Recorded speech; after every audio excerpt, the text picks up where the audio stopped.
Hi, I'm Scruffy Books, and I'm here to talk about Demons by Fyodor Dostoyevsky. I just finished this novel, and it absolutely killed me. For a book which deals primarily with social inequality and mental illness, it's astonishingly funny. And that's worth mentioning because people don't always approach dark subjects from a comic point of view. And if they do, it's far too easy to end up offending people or to seem callous. But Dostoevsky's writing is incredibly on point here. The book's an ensemble piece and there are a slew of major characters, but the six that I connected with the most are Stavrogan, who sort of counts as the protagonist, his mum, a wealthy landowner in the district, his tutor, Stefan Trofimovich Verhovinsky, a sort of a washed-up intellectual who always has something interesting and lengthy to say, Kirillov, a civil engineer who's living in the village, Shatov, a former student who was expelled, and the narrator, who's sort of pathologically shy. The book has a lot of literary allusions. Both of the epigraphs from Pushkin and the Bible come up in the course of the plot itself, which is interesting. I also learned that in Russian Orthodox tradition, the revelation to John is called Apocalypse.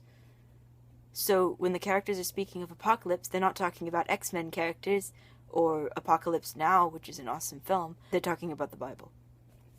In one scene, Nicholas Stavrogan's mum and tutor are trying to figure out which Shakespeare character he most resembles, and I thought that was a brilliant game. I'm going to start doing that for all my friends and relatives. Just kidding, no, I'm not. I can't decide if Stavrogan's more like Prince Hal or Hamlet. I think he's an amalgam of the two, possibly a bit closer to Prince Hal. Well, he's got Hamlet's depression. As far as allusions to this book and other books, in Kaddish for an Unborn Child by Emre Kurtesh, the narrator makes an allusion to Stavrogan. That's why I wanted to read Demons in the first place. After I finished reading Demons, I sort of had withdrawal symptoms, so I started looking for other things that were similar I could read, and I figured out that Albert Camus wrote a play about this in the 1950s. Le Possédé. It looks thick, but that's just because the typeface is big. It's a bit like the telephone game. If you read a play in French, which was adapted presumably not from the Russian novel, but from a translation of the Russian novel into French, and then you read a translation in English of the Russian novel, will you end up with the same plot, characters, tone, and theme? And it turns out that you actually do.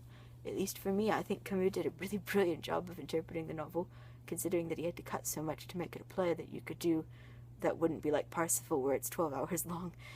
As far as relating the text to the modern world, what Kirillov does for fun on Saturday evenings is compile statistics about suicide rates, and they wonder why he has depression. But that reminded me of a time in school, in statistics class, when they said that the third leading cause of death among adolescents was suicide, right after accidents and homicide.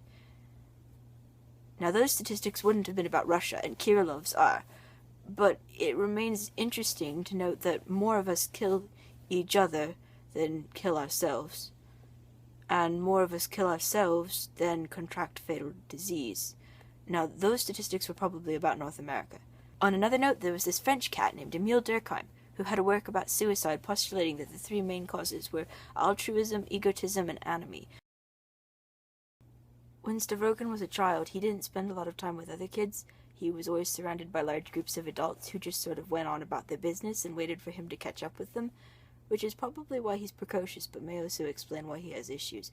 My favorite character is probably Kirillov, because looking at the work as a whole, his actions seem the most noble, although I bet that's a controversial statement.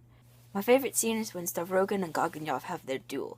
Stavrogan gets Kirillov to be his second, and Gaganyov gets Drovtsov to be his.